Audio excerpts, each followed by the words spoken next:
Community Partnership Meeting. As we always do, we're going to start with intro. We have such a great attendance. I can't do this. In honor of Joe Howell. Yes.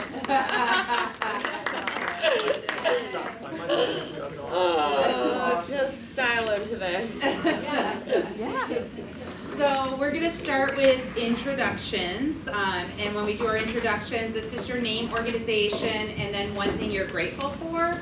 And there is a 40-second time limit, because with this size of a group, that would be all we have time for today. So I'll ask maybe Mary to be a timekeeper. Awesome, thank you. So I'm going to start with the people on Zoom. I did see that Jen Pease is only listening today, so I'm just going to say thank you, Jen, for being here. She's an RN care coordinator with Notch and a great community partner. And then also Brendan McCormick had said that he can only listen in today. Brendan is with Sauna at Stowe. So Brendan, thank you for being here. So now I'm going to call people as I have them on my list. So I'm going to start with Tracy. Uh-oh, they can't hear us. What did you do, Melinda? I don't know. What happened? Thank you so much. Okay, so all you guys missed was that I was doing the introduction for Brendan and Jen, because they had put in the chat that they're listening only, so we just wanted to welcome them and thank them for being here. And actually the person I had called on was Tracy, and then Tracy put in the chat that she couldn't hear us, so that was interesting too. So Tracy, you're the first one up, and thank you for letting us know that the sound wasn't on. You're muted. Wow, look at there. Wow. So, wait. The iron. There we go.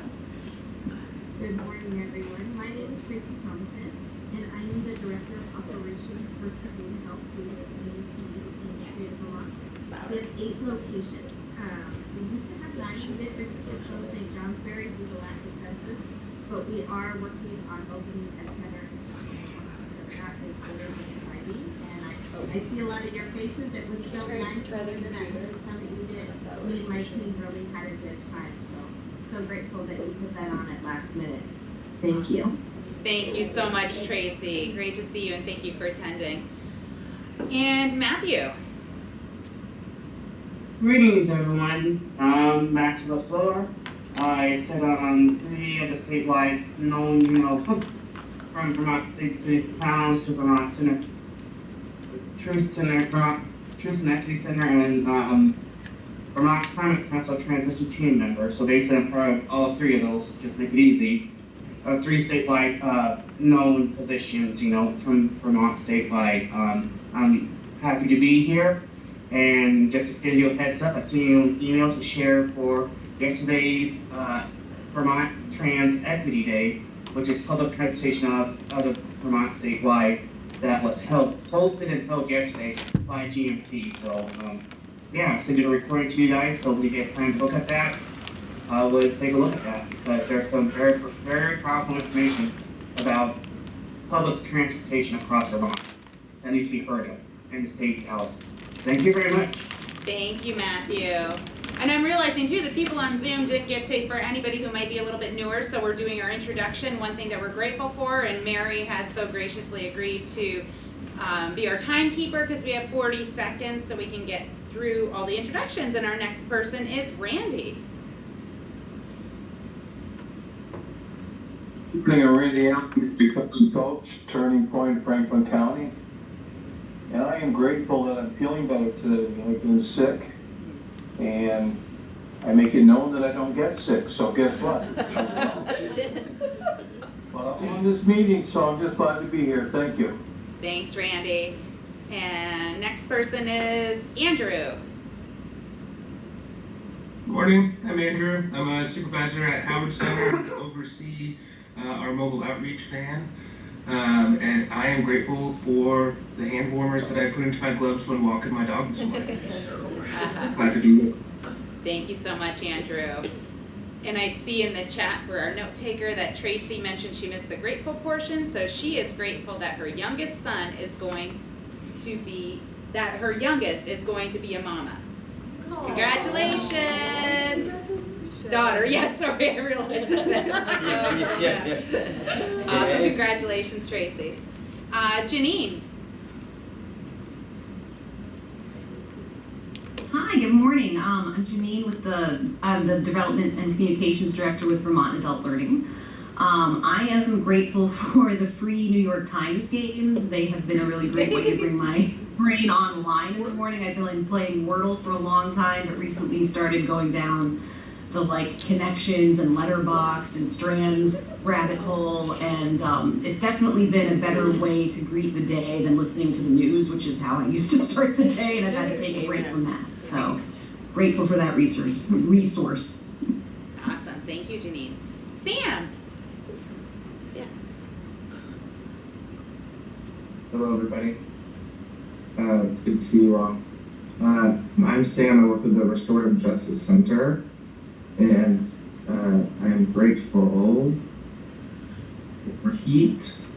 I'm grateful for heat today, and my daughter, who's just 13 months a couple days ago, so she's the best. I love her. She's awesome.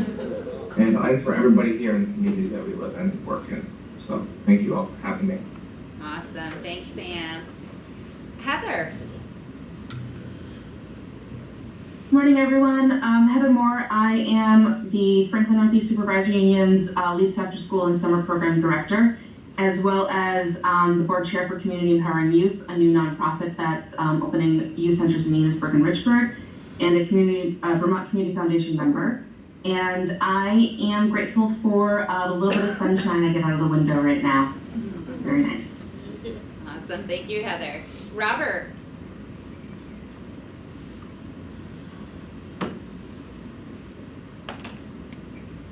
Are you calling me? I sure did. Okay. I got 6 people in the lobby here, so Okay. I gotta keep it short. What's up? Well, hey, Robert, we're so happy you could join us. What's something you're grateful for? I'm grateful to have my eyes open today and have my feet on the ground and being able to serve, continue to do what I do. Thank you, Robert. That was perfect. How's everybody doing? We're great. Hi. Excuse me. I'm at the house is Robert now. Okay. Bless that guy. All right, Megan. Morning, everyone. Megan Bridges, Director of Partner and Volunteer Engagement at United Way of Northwest Vermont. And this morning I am grateful for a warm and safe home, reliable transportation, and plenty of food to eat. World is chaotic, and I'm just grateful for having the basics. So thank you all. Awesome. Thank you, Megan. And Beth.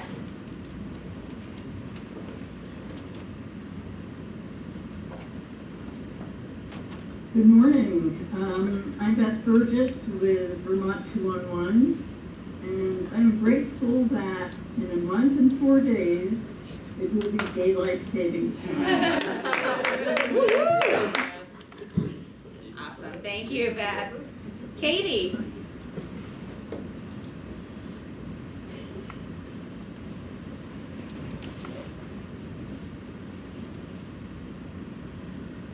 Oh, there she goes. We see you unmuted, but we don't hear you.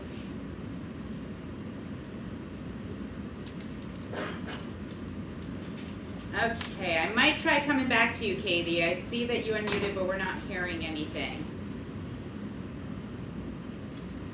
Okay, we'll come back to you. All right, so now we're gonna go in the room and start to my left and work our way around. All right. Hey everyone, I'm Danielle Roberts. I'm the Director of Communication or Community Relations at NCSS, and I'm grateful for warmer days ahead, but I do like the snow, so I was kind of grateful for some snowfall. It's pretty, and hope we can get some ski days in.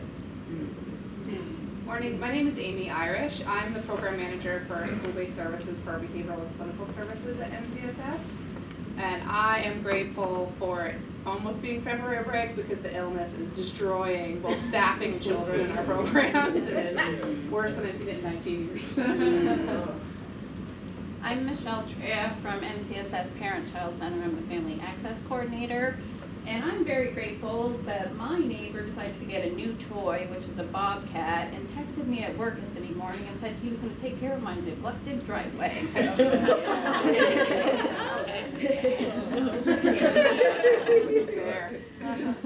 Hi, I'm Ben Kaufman. I'm the program director at Samaritan House, and I'm grateful for Robert and all my staff because we're just dealing with unprecedented overflow and drop-in center numbers like we've never seen before, and we haven't added any staff for that, and they're all just taking the hits like Robert is this morning without complaint. So, really happy to have them. Thanks, Ben. I'm Kristen Pryor. I'm the Agency of Human Services Field Services Director for Franklin Grand Island Memorial. And I also love winter and love snow, and driving in this morning was so beautiful. I know it's not great for driving yesterday, but it was a beautiful drive in. I'm also grateful for Samaritan House and the way they extend themselves on the coldest nights to allow people to come in and not freeze. That doesn't happen in every district in our state. It doesn't happen in my other district, so I'm grateful for you guys and the work you do. Good morning, everyone. Devin Bevins, Integrated Primary Prevention Workforce with Vermont National Guard. I'm grateful to be back in this meeting. I am finally fully staffed and all of the folks are onboarded, so now I get to get back to what I love to do. So happy to be here. Good morning, everyone. I'm Jess Graff. I'm the Program Director of Franklin Grand Isle Community Action, which is a program of CVOEO, the Champlain Valley Office of Economic Opportunity. And I am grateful. I'm grateful to do work that feels like it matters and helps others. And I'm grateful to do that work with all of you because it makes it effective. Thank you. I am Lex Arthurs. I'm the Community Relations Manager for V4. This is actually my first week with us, so give me a little bit of grace as we present. Looking very forward to it. And I'm so grateful to be here and be warm and be meeting with all of you wonderful people. My name is Candace Gale. I'm the Director of Community Relations for Vermont Foundation of Recovery. I am grateful for this mustache. I think it adds a little something funny this morning on this cold day, and for my 9-year-old son as well. Nicole Cunningham. I'm the Outreach and Training Specialist with the My Healthy Vermont program with the Department of Population Health at Northwestern Medical Center. I'm coming after Amy's long title. And I am grateful for sunshine and the opportunity to be in this room that is full of amazing people. Thank you. Jessica Frost, Manager of Population Health at Northwestern Medical Center. And I'm grateful that this coming weekend I get to spend the whole weekend with my 17-year-old who lives down in Boston. She's finishing up a very grueling audition season for ballet companies, and this will be our last one. And we're going to be together, trapped in a car for 3 days. Are you going to be here or in Boston? Boston, Philly, and New York. Oh, wow. Nice. Doing the tour. Yeah, that's a tour. Yeah. Lots of potential treasure. Yes. Good morning, everybody. I'm Amy Brewer. I'm the health educator at NMC and also a coordinator of the Franklin Grand Isle Tobacco Prevention Coalition. I am grateful for a lot, but yesterday I had the wonderful opportunity of stealing a conversation with my best friend who lives in LA, who is, by the way, safe from the fires, but I laughed, a really, really hard laugh, and it just felt wonderful to laugh really, really hard. Good morning, everyone. My name is Peter Andrews. I'm here to represent Adult and Teen Challenge. I am the End Addiction Coordinator, Program Development and Maintenance Coordinator up there, so short staff like them. But I'm very grateful to be back in my hometown, being part of the solution, not part of the problem. So, Yay, welcome, and this is Pete's first meeting. I'm Stephanie Comstock, the Director of Basic Needs Programs with Spectrum Youth and Family Services. Today, I am incredibly grateful for my amazing staff who have been dealing with a lot of youth issues, drama, homelessness, a lot of stuff going on this week, and they've been doing it with grace as I try to hire 12 people. So if you know anyone looking for a job, I've got a bunch of positions open for the shelter. The hours suck, the pay is decent, let me know.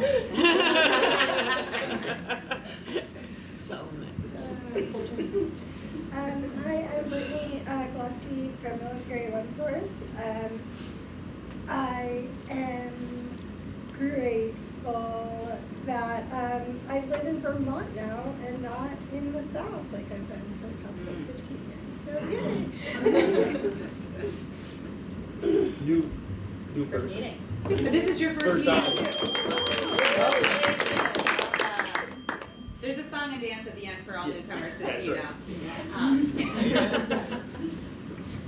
I'm Kathleen Shadow. I'm the rector at Holy Trinity Episcopal Church in Swanton.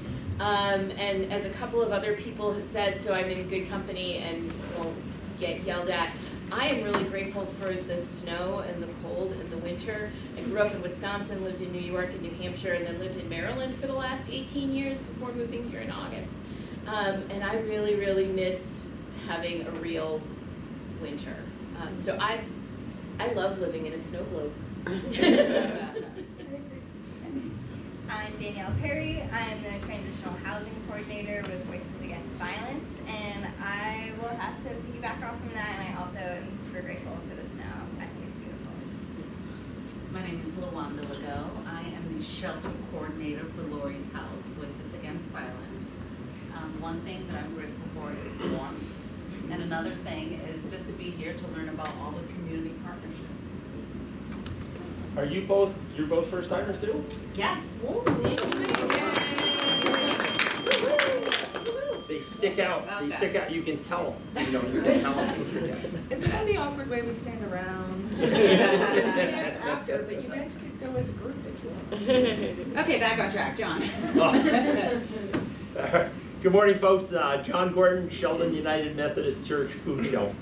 And I'm grateful for a couple of things. I'm grateful for food coming through the door. Our shelves were looking a little bare. On Friday, we got 14 pallets of food came in the door. And then on Saturday, we got another 1,500 pounds of food through our fresh rescue programs that we do at Hannaford's Pickups. And I'm also thankful for winter because this weekend is the Pond Hockey Classic. And I think for the first time in like 3 years, they're actually going to have good pond hockey weather. So Friday and Saturday, I will be down in Malice Bay watching my son play pond hockey. That's great. How you doing, everybody? Chad Fallon, Department of Health, work in chronic disease. I am grateful. I have a 94.5-year-old grandma who I'm grateful for.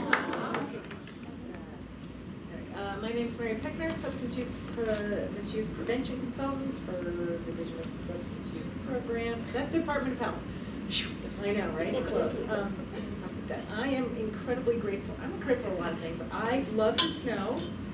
I hate the ice, so I am so grateful it's been cold enough that the snow has stayed snow. Because, 40 years of living in this house, I do not have steps to our lack of driving across the lawn. So getting a little old to be able to slide down there. So grateful to be here. Thanks, Mary. And I'm going to just flip back. So Katie had mentioned she doesn't have a mic, but she said good morning and she's grateful for the sunshine. And then I also saw that Jessica Mott joined us. Jess, not to put you on the spot, but if you'd like to share something you're grateful for today, that would be amazing. Hi, Melinda. Good morning, everybody. This morning, I'm super thankful for coffee, and I'll leave it at that. Thank you, Jess. And I apologize too, so name and then organization, so Franklin Grandal Restorative Justice Center. That's awesome, thank you. For coffee, I might have to make a pit stop there after this meeting. Okay. And Jess, is this your first time coming to this meeting? It's my first time in a hot minute, that's for sure. I think I've been to one a little while ago, but excited to be back. Awesome. Good to have you with us. Okay, and I'm going to move to the back of the room for just a second. So we've got Northwest Access TV who is here faithfully every Wednesday to record, and it's like herding cats. So Hunter, if you want to do an introduction, something you're grateful for. I'm Hunter. I work at Northwest Texas TV, film and editing, and I was kind of hoping nobody else would say it, and I've definitely said it before, but I'm grateful for coffee today. I was like 1 foot in the grave when I woke up. Leaky pipe. So I'm also grateful I rent because it's not really my problem. But Awesome. And then Tristan, welcome for being here with us for the first time. And then if you'd like to tell us something you're grateful for. I'm just grateful that it's going to be starting to become spring soon. Yeah. Just think of the snow already. Awesome, and thank you so much, you guys. And my name is Melinda White, Recovery Coach Supervisor in the Emergency Department and Vermont Blueprint Mat Lead. And I am grateful that I am leaving tonight to spend the night in Plattsburgh so I can hop on a flight to Florida to see my family for the Christmas and New Year's, because I don't take that time until a little bit later to spend with them. So I'm really excited. My dog Lucy's going with me. Jody can't go, so I've already called in welfare checks for him the day after Super Bowl if the Eagles lose. So I think I've covered all the bases. And just super grateful for the team too, for the community. We had an event last week, and this community is just the best. So grateful for that too, and then also grateful that today is award giving day. So I'll stop there with a gratitude and hop to the next item on our schedule, which is before we get to the awards to see if we can get a motion to approve the meeting minutes from December that were in your packet that was emailed out. So if anybody had a chance to review and would like to make a motion. I'll motion. So John Gorton motion, do we have a second? Mary Pickner second, all in favor? Aye. Any opposed, same sign? Okay. So we're going to jump to the Ingroff Ostermeyer Legacy Award presentation. And this year we had more than one award recipient. But first I'm going to make a formal amends as a person in recovery, because we're taught not to fib or lie, and I did fib and lie to get the award winners here. So I apologize for that, but I really felt like it was a greater good. So Ben, I'm going to call on you to start us off. I'm going first? Yes. Okay. All right, I'm usually an off-the-cuff guy, but that seemed dangerous today, so I'm just gonna read from my nomination letter. All right, I'd have a hard time believing anyone could encapsulate the spirit of this award more than Jess Graff, a community member who often appears superhuman to her peers and clients alike. The words used to describe Robert Ostermeyer and John Engroff in the award bio are ones covered by Jess every day. Calm fortitude, grace under pressure, thoughtfulness, quiet and determined efforts to improve the community, gentle brilliance, abilities, compassion, mesmerizing social commentaries, ability to face the truth and not concede to despair. Most notably, Jess carries on Robert's legacy around bringing hope and light to a dark situation, and she fits the role of fostering community connections as well. When an award is named after Jess one day, you can begin the bio by copying and pasting the one from the Engroff Ostermeyer Award, Legacy Award, before adding the things that make Jess unique, like her otherworldly work ethic, ability to juggle an endless list, and her way of rallying others in a mission by always taking on the toughest task herself. Jess is the perfect advocate for those struggling with poverty, homelessness, and hunger. Her knowledge in this field of work is without rival. On the off chance there's something she doesn't know, any service provider in Vermont will surely pick up her call and help out, because she's undoubtedly done the same for them at some point. Every bit of Jess's relentlessness comes from a place of genuine caring. She feels the hurt of those that she serves deeply, in no small part due to the fact that she's service-focused in a way few of us in management roles really are. I didn't have the privilege of working with Robert beyond 1 or 2 meetings. He passed away just as I was coming into this work. But I know to this day Jess can't speak about him without tearing up. And as I learn more about Robert and John in researching this award, I can see why that is. She lives and breathes those same characteristics and that same mission. Jess sees her work not just in making the world a better place for those struggling, but in making sure that happens as a result of a caring community working together to make that happen.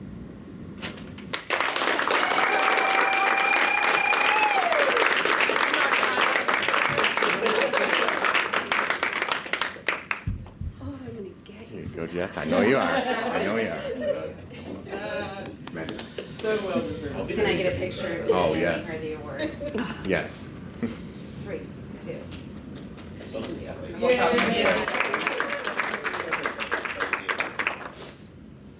it's such an honor to, can I say something? Absolutely. No. And please accept the apology for lying to you. We're not talking about the event today at all. You're forgiven. Thank you. It is such an honor to see my name here with this picture. You know, this is kind of my worst nightmare because, because you know I don't like compliments or attention, but I love this work, and I've been working in St. Albans since 2003, and so quite honestly, if I'm getting an award, it's because all of you who have supported and trained me, mentored me, and done this work with me over the past over 20 years. The partnership is what really makes me strong and this work strong, and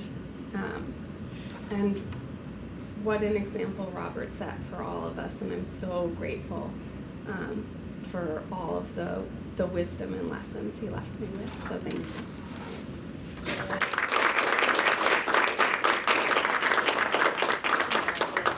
Thank you so much. The next person I'm going to call on is Kristen, and I will say sadly the next two people are out sick, but we still want to at least read the nomination and honor them now, and then we'll get the awards to them in the future. So Erin Creeley is a devoted Agency of Human Services staffer who takes pride in and puts her community first. She's the epitome of collaboration.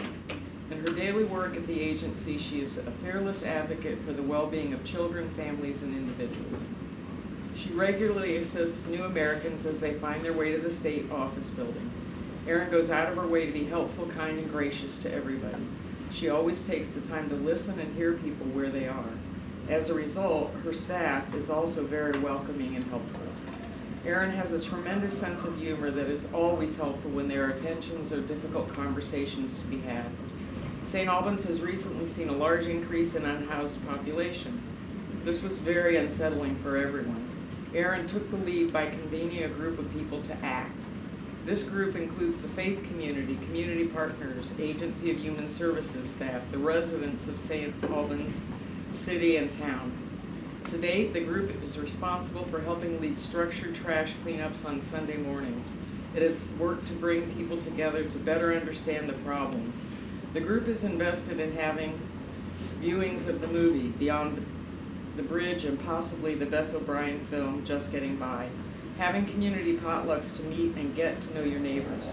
Just bringing this group together has helped many to find ways to be part of the solution. Erin is a natural leader who cares deeply about vulnerable people. She works daily to reduce stigma around homelessness, substance use, generational poverty, and mental health concerns. Erin brings data, knowledge, and a can-do attitude to all her work. I'm a better person for working with her and learn so much from her every day. She's a natural problem solver and is one of the very best partners I can work with. She's always cheerful, empathetic, and focused on solutions. She also knows how to meet people where they are, helping them to define what they need and how they need it. She works hard to empower people and help them to gain their independence. She's one of the hardest working people I've ever met. She's never too busy to take a call or sit and have a chat. She enjoys being out in the community, being involved with educational activities and teaching public health strategies. Her knowledge is extensive and rich, and she's an avid learner. Her willingness to step up and convene a group of people to make a difference impressed me, though I was not surprised she was leading the charge.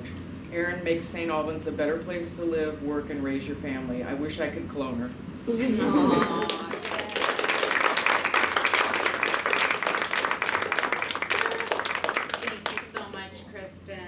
We're so grateful for Erin. Looking forward to catching up with her so she can get her award in hand. The third person that has won the award is Kate Bluen, who is also, she messaged me this morning under the weather, couldn't make it, and I also lied to her, just like I did to Erin and Jess, about coming here to talk about last week's event, so none of that. It was, just so you know, you're not like, you know, the people who couldn't make it, it's not like they weren't following through with that piece, because it was never part of the agenda. So I'm gonna read Kate Bluen's nomination, which came from Katie Doyle. And thank you so much, Katie, for submitting this. So I would like to nominate Kate Bluen for the Ingroff Ostermeyer Legacy Award. I've seen Kate put forth the effort in situations that affect our youth and families, trying to provide for them, also while giving a much needed voice to a less than favorable population. Kate advocates for those in need as our community's long-term clinical care coordinator with Department of Aging and Independent Living, Choices for Care. She works with community members from birth through the age of 99, often behind the scenes, all while maintaining a good outlook and positive attitude. I appreciate knowing that someone within our community has the best interest in keeping families together while growing happy, healthy children. This is not only a strong motive for her, but also a lifestyle. She serves on the Turning Point of Franklin County Board of Directors for a local nonprofit, and although I am not on the board, I believe that her presence not only brings a bright light to the room, but ultimately encourages the board and its director to take challenges and encourages change for our community. Overall, there is not enough paper to write down all the amazing ways Kate helps make this county better. I just feel and know that Franklin County has a better chance at overcoming barriers we face as a community with an advocate such as Kate Bluen on our team. Congratulations, Kate, we love you. Thank you, Katie Doyle, for that submission. So we'll make sure to catch up with Kate and Erin in the future to give them their awards, which has happened in the past when we had Dr. Holmes and Sheriff Allen. Yeah. We did have to go out and hunt them down because they couldn't make the partnership. So we'll make sure that happens and that they're able to see the nomination forms. Okay, so the next thing on our agenda is our presenter, which today is Vermont Foundation of Recovery. And I'm so grateful because we had our original presenters were unable to make it. And when I reached out to Candace, not only was it like such a super fast response, but it was enthusiastic. And then having Candace and Lex here to be able to share, because last year they weren't able to do, and they had been bumped this year. So anyway, we're super excited that we're getting to hear them sooner than we planned on in 2025. And without further ado, I am going to introduce Candace Gale and Lex Arthurs. I'm also going to hit record, so for those on Zoom, oh, it looks like it already is recording. Okay, fantastic. How the heck did that happen? Oh, I know that, okay.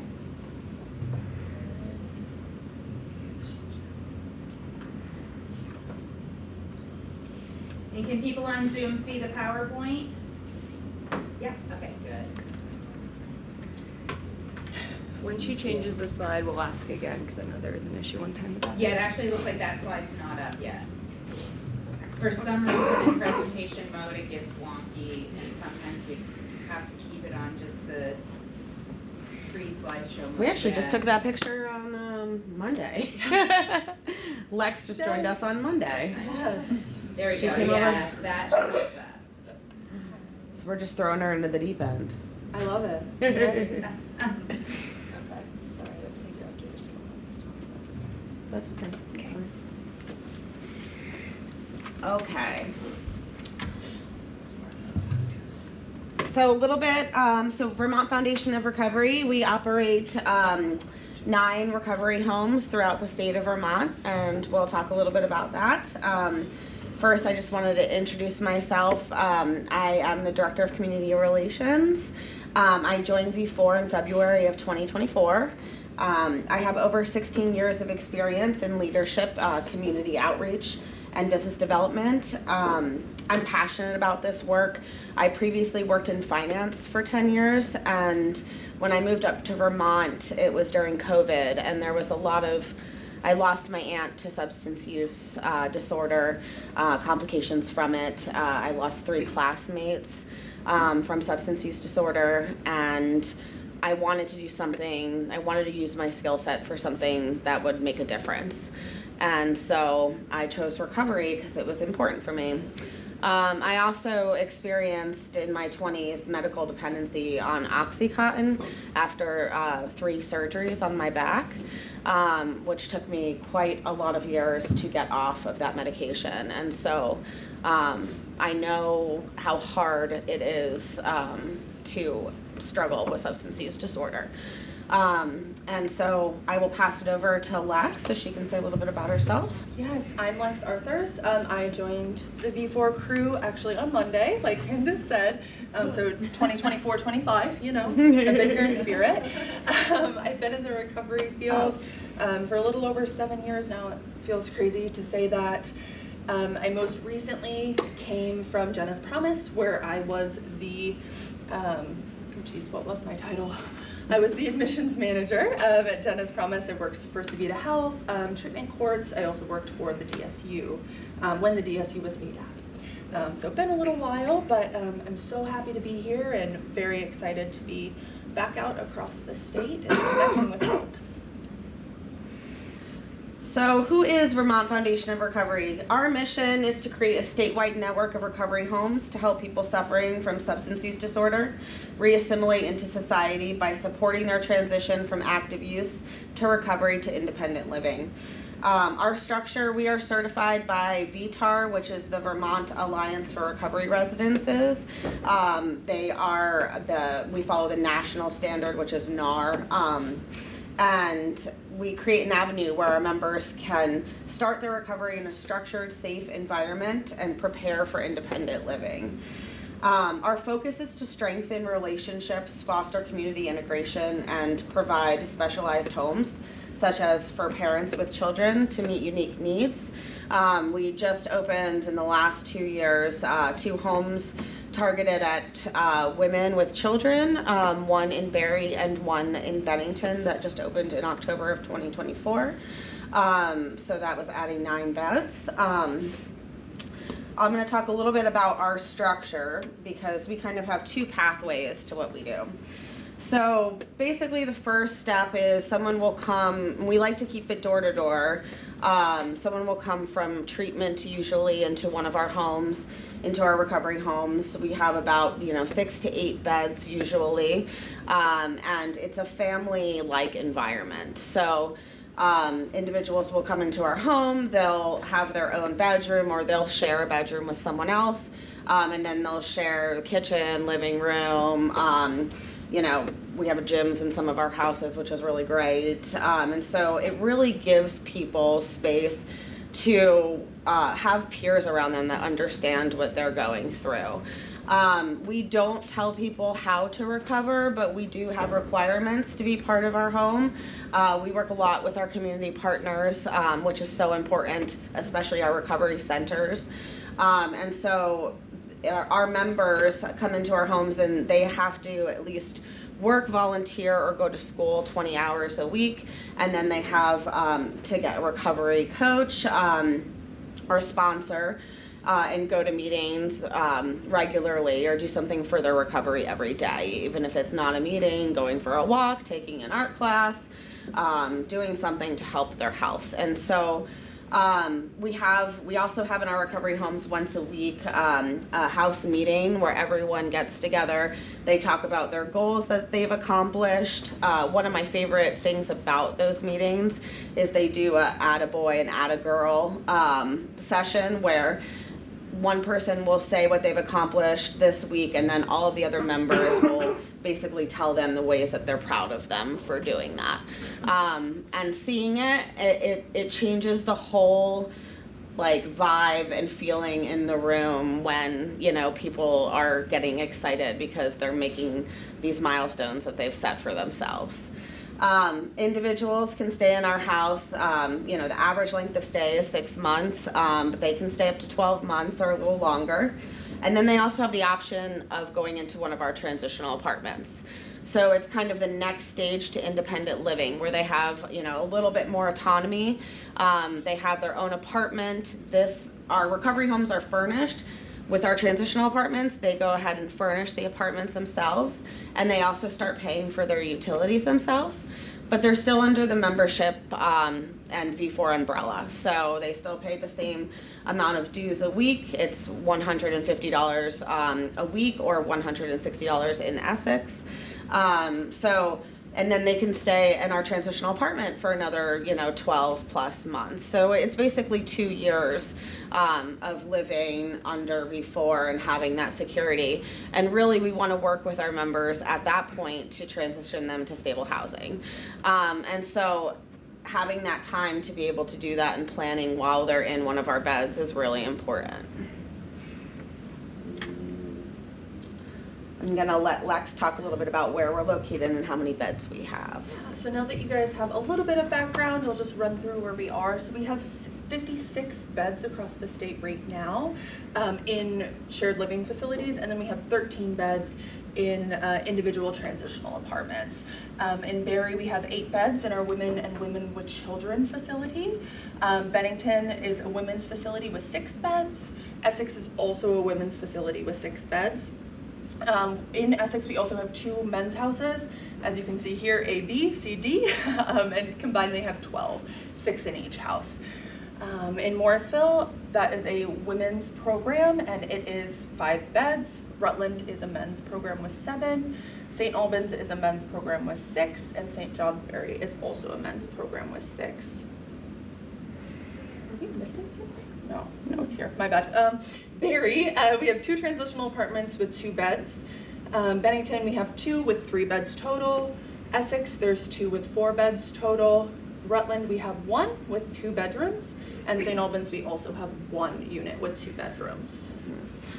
And we also are planning on expanding our Essex Women's Home to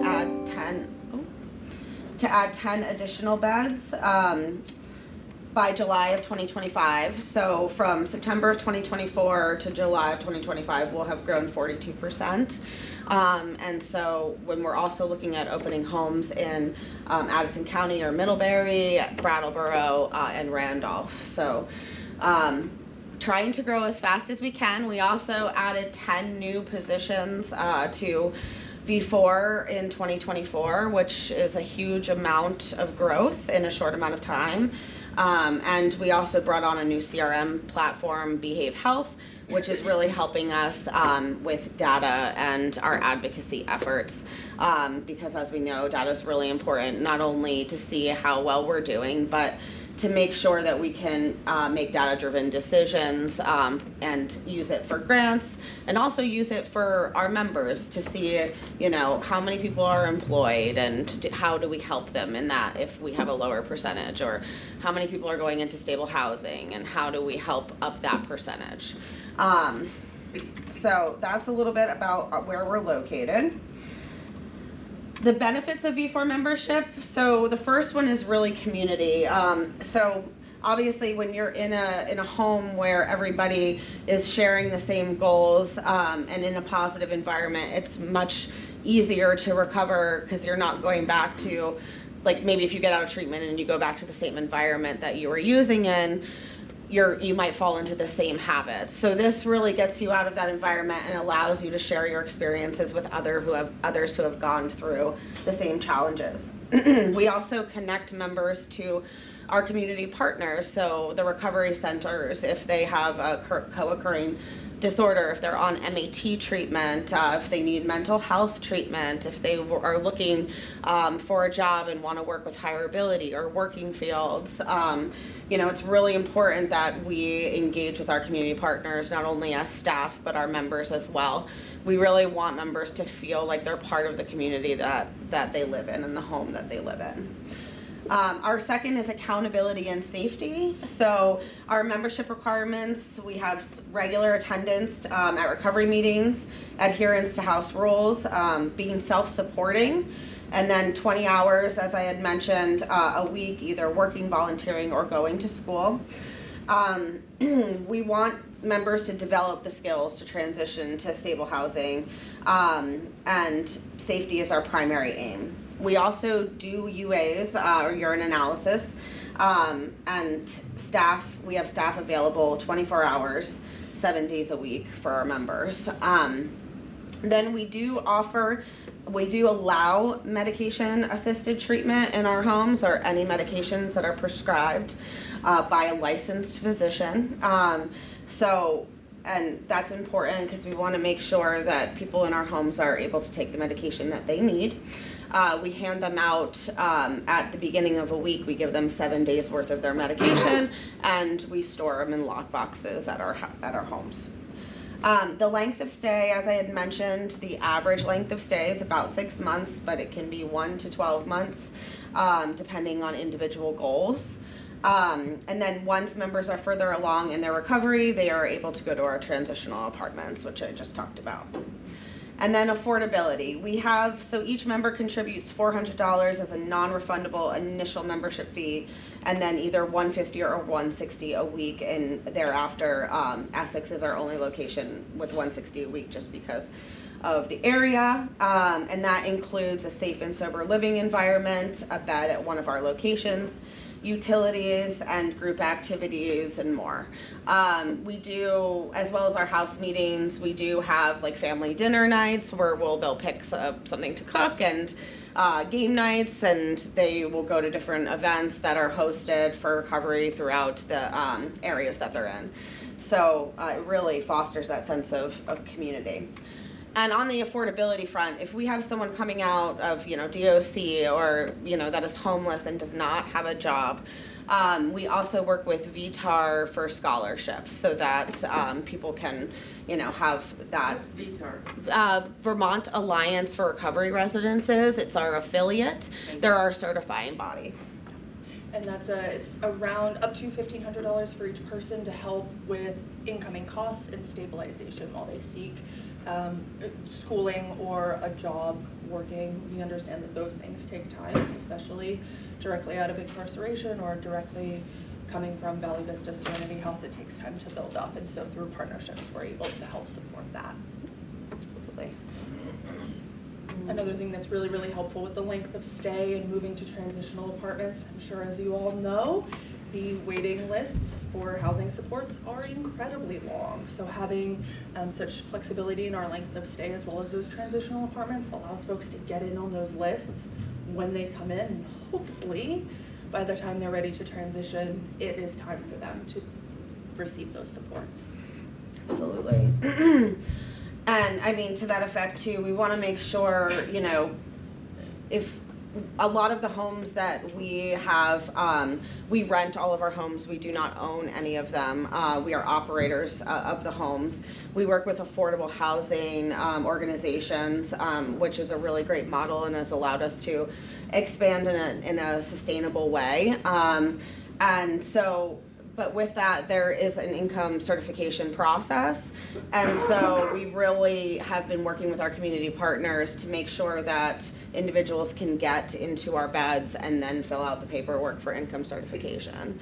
We're working really hard to eliminate those barriers to make sure that people can get in the shortest amount of time. We're also, now that we have data platforms, we're able to analyze how long, once a membership application comes in, how long does it take for them to interview and then to start in the home, so that we can shorten those times and make sure that we're getting people in as quick as we can. Right here are some indicators that we track for V4 success rate. So as you can see, in 2024, we had an occupancy of 76%. We served 136 members. Our average length of stay is 6 months.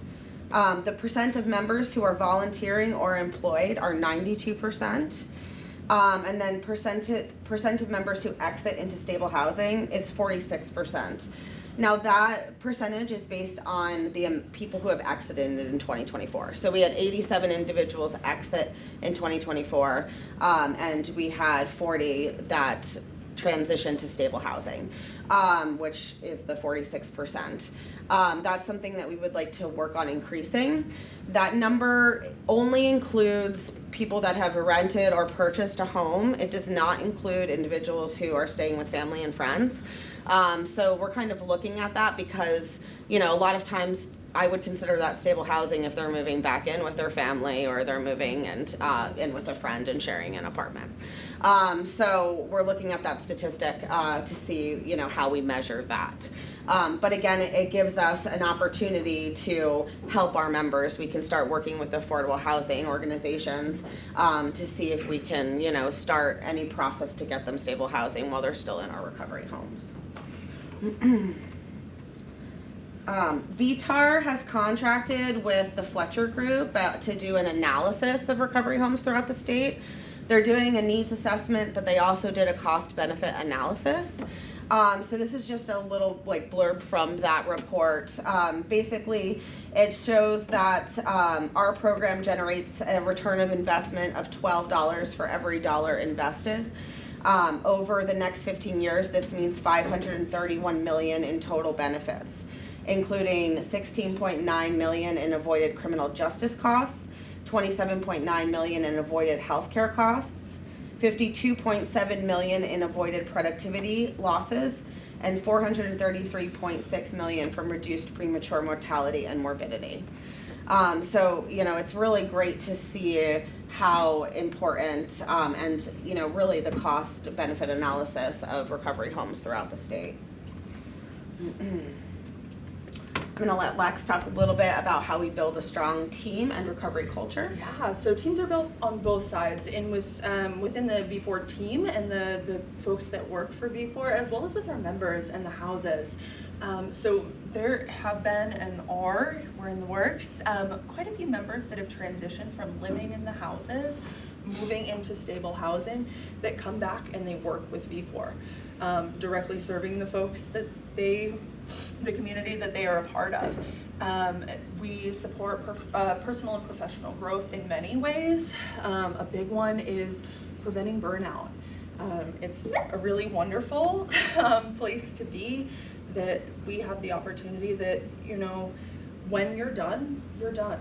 You can take that break. Obviously, it's a little bit different for our 24/7 on-call folks and our folks serving in directly residential, but V4 really highly prioritizes staff and resident success and collaboration as best as they can, and that work-life balance. It's so important. Burnout is so high in this community. It is hard work, and we know it. And so there's a lot of things in place to do that. Those house meetings, team meetings, we get together every quarter as a big group for a meal and to tell stories and share those things. We also build a supportive team culture. I jumped ahead of myself and was already talking about it. But there's regular team meetings, transparent discussion, all the way up and down the line. You can go to any member of the organization and speak to them like a person, face to face, right there. And that's just incredible. It doesn't happen everywhere, and so I'm very thankful for that. And like I said, the team building activities, getting together every quarter, having a nice meal, sharing some stories, just having an opportunity to be lighthearted with your coworkers in work that is so difficult. Absolutely. And something that we've definitely made a priority at V4 are our benefits and competitive salaries. So we do know that this work is hard, and we want to make sure that we're supporting our staff like we should. We now have health benefits. We also this year started a 401k plan, and V4 is matching at 3% after 2 years of employment, which is huge. So it allows our staff to be able to save for their future as well. And we also, when people start after 90 days, we increase their salary by $1 if they're, you know, doing well at the organization. And so we really want to look and make sure that, you know, we're keeping up with the benefit packages of other organizations, even being a nonprofit. I am going to play for you quickly a video on how V4 improves lives and communities. I'm hoping this will play and that everyone will be able to hear it.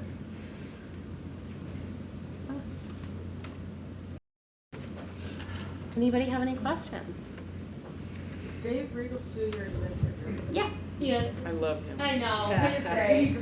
He's great, yeah. He's wonderful to work with, and we have an awesome leadership team, so I'm very grateful. So yeah, Andrew Gagne and David Regal both started V4 in 2013. And so Andrew is still our Director of Operations, and David Regal is our Executive Director. I'm the Director of Community Relations, which was a brand new role to the organization. And then we have Derek Brown, who's our Director of Finance. He has 2 full-time jobs. Yeah, he does, and he's helping his parents in South Carolina right now too. So he's busy, that's for sure. So I didn't know about the Morrisville Home for Women, and that's in my district. How do I utilize that?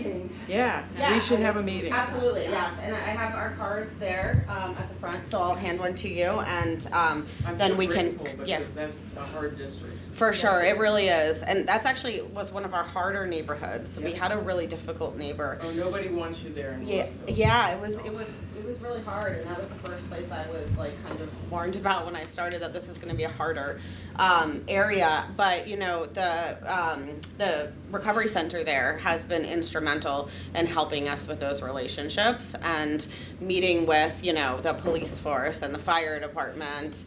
Has really helped us build that relationship. Even the zoning board, our relationship has improved so much. We built a nice big fence in between us and the neighbor so that he would no longer harass the women. It is huge. It is comically huge for a reason, but it allows them to now use their property and sit outside and have a picnic and not worry about anybody watching Our or homeless shelter harassing went them. through the same thing for years, trying to find a space where it could be, because it was NIMBY. Totally. Yep, absolutely. Yeah. All of these organizations are helping reduce that stigma. And Yes. That's the goal. That's the goal. Yep. So, and we're fighting it. It's gotten so much better. I mean, really, I've seen the change even the short time that I've been in this industry. I've been in it for about 3 years, and even since then, I've seen the stigma improve. Yep. It's definitely still there, but it's improving, and it's by the work that we're doing that it's improving. Everyone in this room, for sure. But yes, we do. We have stickers and our card. The card's right up there, and so. Please feel free to reach out, and we're happy to come visit. Yeah. Yeah, for a question, just a quick, for what it's worth, as you're looking at those numbers, at Tim's house, we do count people who move in with friends or family and stably housed. Right. If it's a sustainable situation. Agreed. So I'd be happy to chat with you more. But yeah, if somebody says, oh, my son can stay with us till April, no. Right. But if it's intended to be permanent. But my question was just, for somebody who's living in one of your recovery houses, what does it look like for them after a relapse? So basically, what we have stabilization beds. So if someone has a relapse, we have to remove them from the home because it's not safe for them to be around the other members. So they go into a stabilization bed, and we work with them, our operations team works with them to see, is this a one-time reoccurrence? Is this something where they need a higher level of care? And then based on that information, we either return them back to the house and have a conversation with the other house members that this is a one-time reoccurrence and they'll be on a corrective action, so it'll be monitored. Or we'll hold their bed and they'll go to a higher level of care, and then they'll come back and hopefully, come back to the recovery home, And so sometimes it doesn't always happen like that. People are complex, but that's our process. Great system. Yeah. So holding their bed, does that include they have to pay for it, or you guys eat that? Well, no, we eat that. So, yeah. So it's 7 days that we're able to hold the bed, and then if they're going to treatment, then we will, but then they'll pay for that. Okay. Yeah. Because you gotta still operate. Exactly, absolutely. And so, yeah, and our biggest thing is that funding, the last thing we want to do is increase the amount we're charging the members. So that's why we do so much advocacy work, for state funding and opiate settlement funding and grants and foundations. And then, and the whole reason our department was created, is to diversify our funding so that we're able to reach more donors. So it's been a process, but we do not want to increase our member fees, so that and to have the capacity to meet with folks in the communities, to attend these meetings, to go to Lamoille County and say, what are your important meetings and what do you need and how can we help? Yeah. And so that's one of the things that I have been tasked with. Candace does a ton of it already, but we've just increased our capacity so we can really get kind of across the state and start engaging even more so in communities. For sure. The home that has for women with children. Yep. Do the children actually stay? So they stay in the house. So they're living in the house along with the parent. Right. So for Barry, for instance, we allow children under 10 and they'll share a room with their parent. So they'll have we'll have a double, and we have a room with a double, and then they'll share that room. So yeah, that's how it works. And we put together like memorandum of understanding with all of our community partners, and especially working with DCF to make sure that we have fallback plans in case anything were to happen with the individual in our house. So in those houses, when it says you have like, I don't know, 6 beds for women and children, is the bed the or the parent? It's for the parent, Okay. yeah, yeah.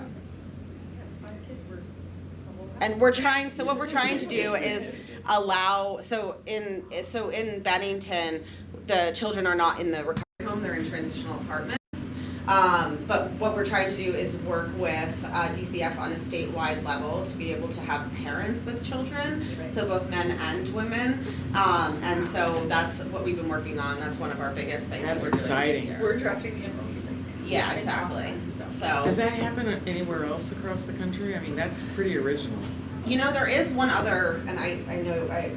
I mean, we're always the originals in Vermont. So. It's our first homes that have done this, but I feel like there's one other recovery home that does allow women with children, and I can't for the life of me remember what it is. But it's so progressive. I love that so much. Yeah, and so the whole reason that we meet with communities, especially new communities that we're going into, is that we want to know what type of recovery home do you need. Right. Like, is it LGBTQ plus? Is it men's home? Is it youth? Women's home? Is it youth? Is it senior? Like, what do you need? And we can kind of craft the recovery home around that need. And so that really allows us flexibility in what we can do. For the children Yep. that come in, is there an age limit? Because like I know with Lund, it couldn't be till like So you're in 10 kindergarten. under in the recovery home, but up to 18 in the transitional apartment. Yeah, so the school-age children would go to the local elementary school there then? Yes.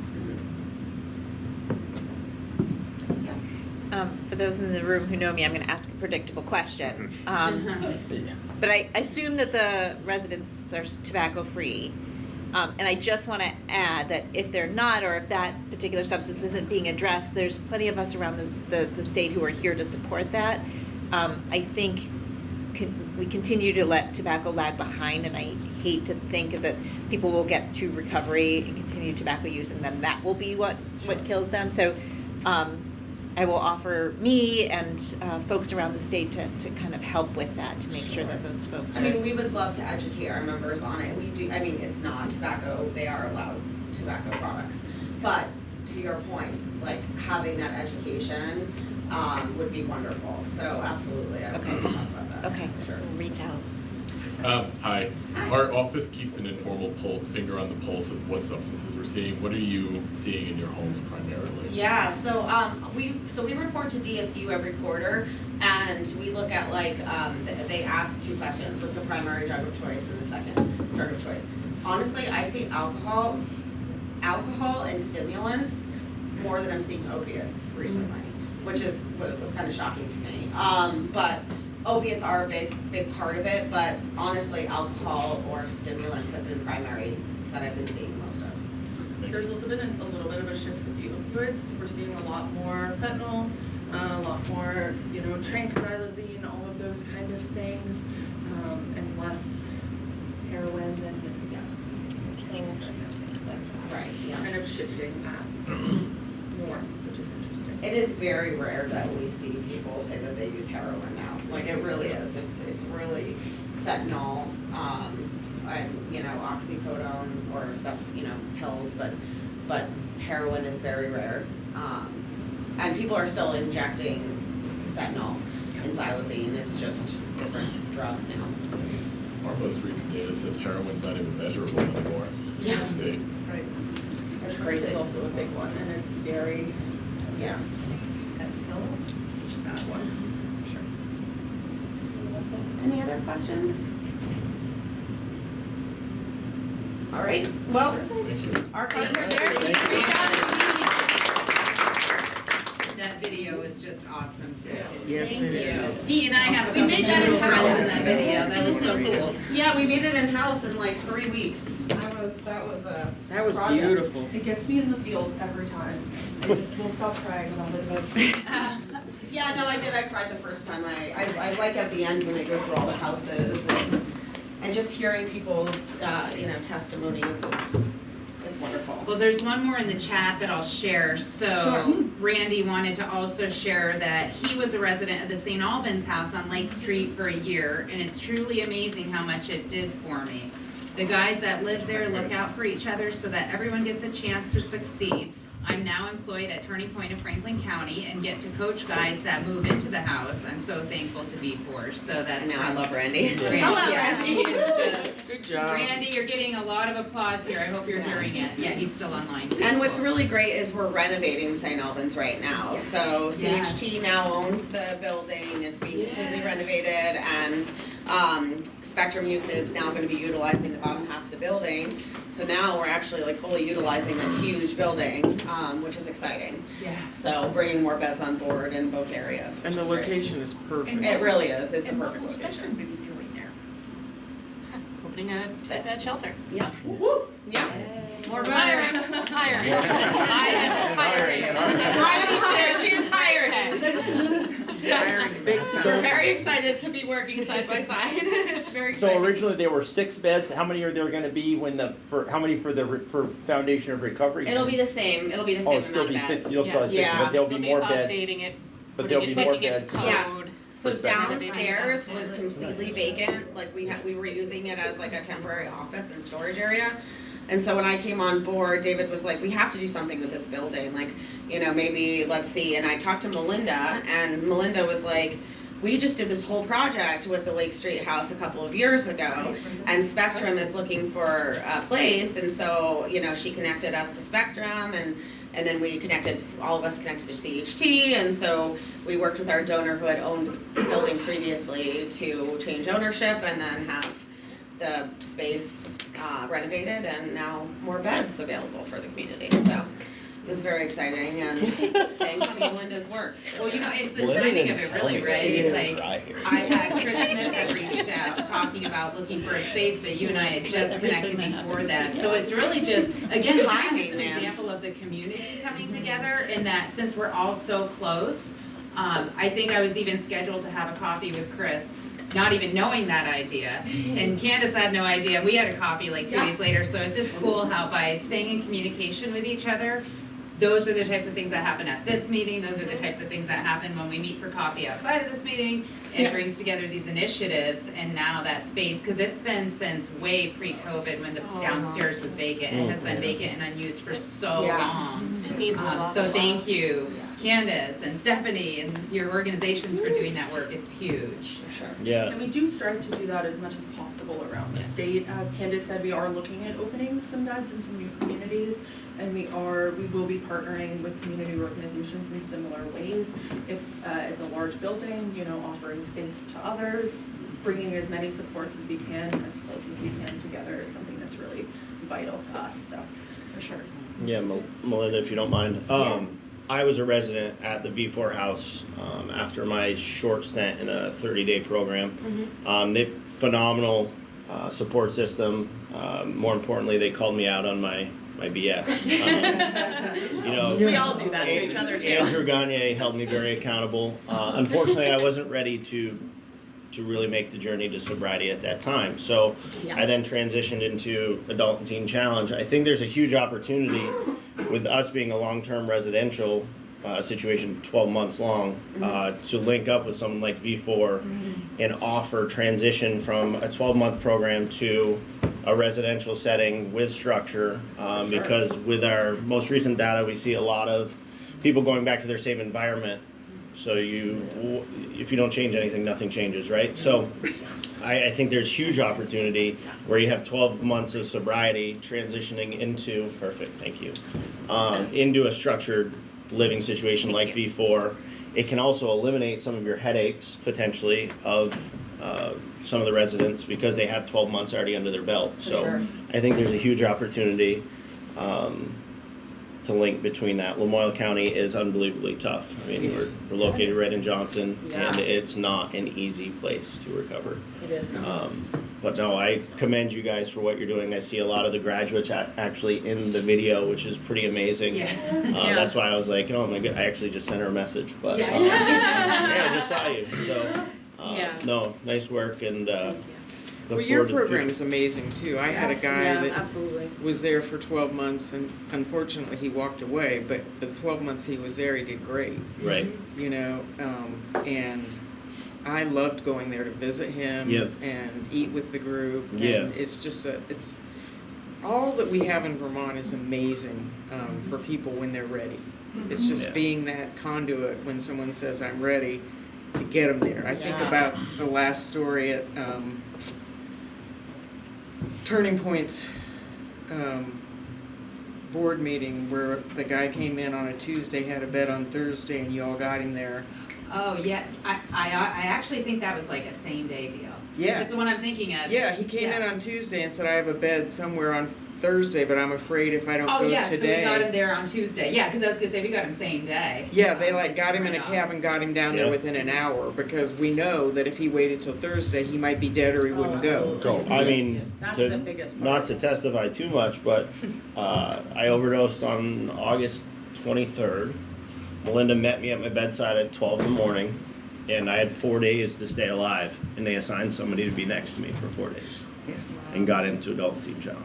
So you literally have, we say 24 hours at our place. You have 24 hours to get them to the bed, or you may not get them. Yeah, they may die. Yeah, that's true. And I want to shout out to a community partner, G&G Taxi, because that is who I have had amazing luck with. I actually want to make sure to send an invite at some point to John, but since this is recorded, I haven't met John face to face yet.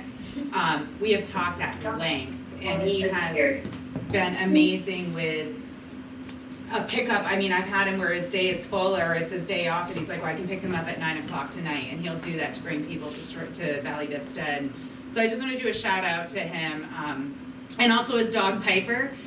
Super cool. I haven't seen Piper either, but I had a gentleman that was just borderline agoraphobic but desperate to get help, and John went to pick him up after 8:30 p.m. to bring him to Valley Vista, and he said, the only thing is I'm gonna have my dog with me because I wasn't planning on working. And the guy texted me an hour later, and he's like, thank you so much. This guy is amazing, and his dog is awesome. So it's like, that's the partnerships that it takes so many pieces to get people, and there was the same one that brought that guy. Well, that guy too, he went to get in the back of the cab, and he said, oh no, you can sit up front with me. And I think he's a person in recovery. He did. He's like, yeah, I've been in recovery 25 years, so I get it, dude. It was like, what? Yeah, and he sat up front with him, and so it was just like a really great story of how like everything came together to get this guy where he needed to be at the very short moment. Yes, he was MIA from the hospital, which was a misunderstanding. He thought he had been discharged. He disappeared, no phone, no housing, no nothing. And then a few hours later, he showed up at Turning Point and was like, oh, thank God. So, And then he left for a little bit, and he said, I'll be back at 3. Yes, and Katie right, and everybody was street terrified, but at 3:03 he came back in, and they got him in the cab, and he went. And those are the things, like, we're so blessed to have the partners that we have. And like with V4's house being right around the corner, the guys that go to that house come to Turning Point often for potlucks and meetings, and they get mentored and they get recovery coached by Randy. And that's the piece. It's like, it takes all of us. It's the community. And, you know, obviously recovery is a roller coaster. It's not linear. Like, so we have multiple people that have been in our V4 homes like several times, you know, and it can be that, you know, 7th time that works. It can be that 28th time that works. Like, there's no one time that it can work for everybody, right? So like allowing people to that space to come back and try again and again until it sticks, you know, is really important. Just be in that hand. Exactly. You have to be that hand. Until they're ready. Yep. I love that so much. Thank you for sharing. Thanks today. again. That was such an awesome presentation. So we have just a few minutes for any updates, initiatives, announcements. Is there anybody who has anything upcoming that you'd like to share with the group? And then also, if we don't get to it today, please email the FGIC partnership at gmail.com so it can be included in the weekly updates. And I want to say thank you to Chad publicly again, because he is the one who does all the work on that, and I'm forever grateful. I do have an announcement about that actually. Uh-oh. If you do want to send something to the newsletter, please give me a little blurb or something that you want me to include. I try my best to not take any creative license on anything that I send. So just send exactly what you want me to send and I will put it in. Otherwise you're getting a lazy, please see attached. That's all you get. I want to just thank you again, everybody who's received this fantastic award. Yes.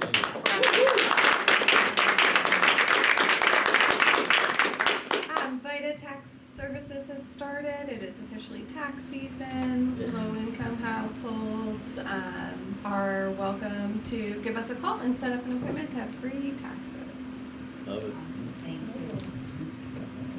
I just want to put a plug in for CBOEO. About a year ago, I was exploring, starting a business, and I come from a family of financial wizards, except I seem to have missed that little thing, and went into a life of service. But I reached out to CBOEO, and they had a whole program on businesses and some of the legal aspects, and like the timing has been perfect. And if that opportunity wasn't there, I would not have a business today.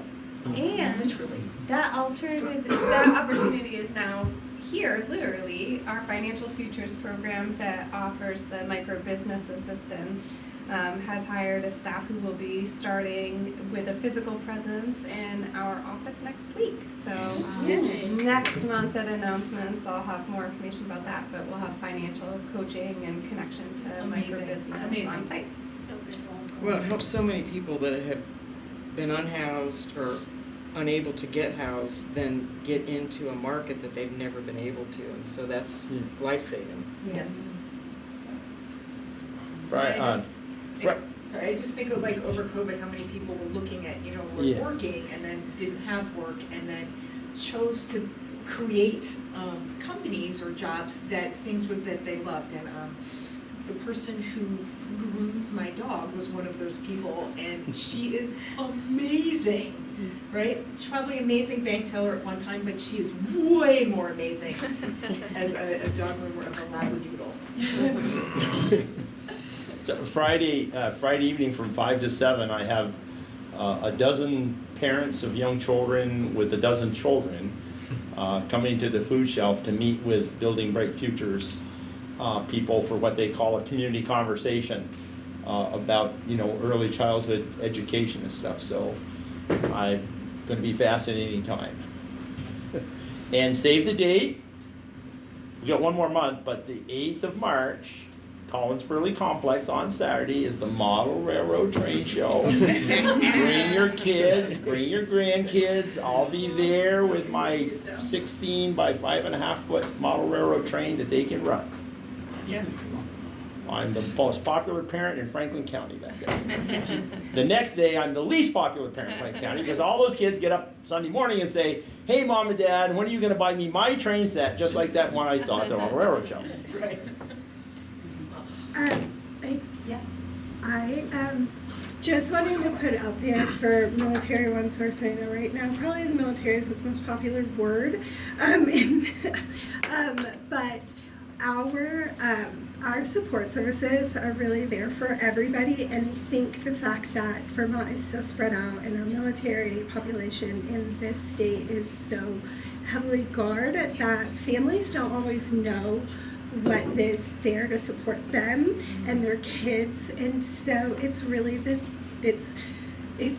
really helpful when the people who interact with all these spouses or kids or adult dependents of the military members are told that these programs exist through their community. So when they go and talk to somebody about something they're struggling with, if they're struggling with substance abuse, if they are in not a great home situation, if they are going to talk to a friend and have coffee and support, help somebody with taxes, whatever it is, that's where they're getting the information, because the military members I was married to one for a long time, I know, aren't always the best thing about coming up and bringing that information home to them. So anytime that you're interacting with somebody who might be the spouse of a military member or a kid of a military member, look at Military One Source or contact me or whatever, and we have so many odd, unique supports that are out there that can really just work with everything that you guys do here on the ground. And I just kind of like to put that out there and remind everybody, because you talk to the people who need the services the most. So anyway, plug that. Thank you. This is kind of like last minute, we just missed it putting into the community email for updates of events, but our Academy of Learning is a program within our developmental service division, and this is for folks that have aged out of like school-based services with intellectual or developmental delays, and they have an open house today. So there's a lot of different things within that program, employment services, different peer support groups. So if you guys want to stop down and check it out, it's from 3:30 to 5:30. And I bring it up here because, you know, we're always looking for places to support with different employment needs or, you know, gaining different skills. So if you guys have anyone who you know or places that, you know, are offering opportunities, I think that's a big thing, especially with the climate that we're dealing with today. But yeah, that's one thing right there. And then one thing with our Parent-Child Center, we have our impact report for all of the Vermont Parent-Child Centers. So again, that's a great resources for families, people with kids, anything from perinatal to 6 years old. So definitely take a look at that. A lot of good resources online about the impact they're making for children and families. When you say stop down at the event today, where's the down part? Yep, it is. Let me get that. I mean, for me going home, everything is down. It's right by 6th and stuff. I gotta get the address one sec. Oh, that building next to 6th and 27 Lower Newton Street. Right across. Yeah, right 6th and across. stuff. Oh, right across, yeah. Okay. Yeah.